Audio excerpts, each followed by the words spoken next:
Welcome back to another technical deep dive here in the debug zone.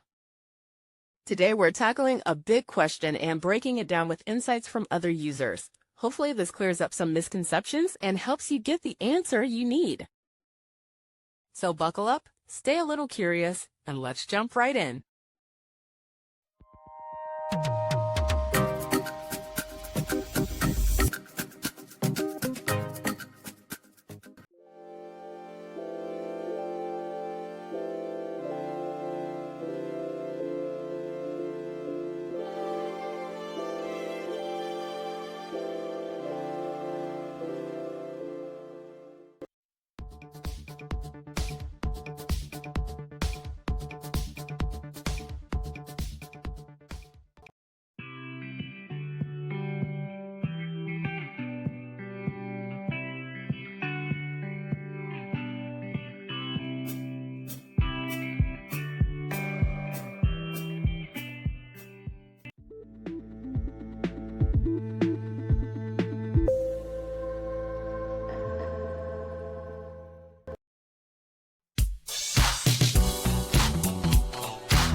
And that's a wrap.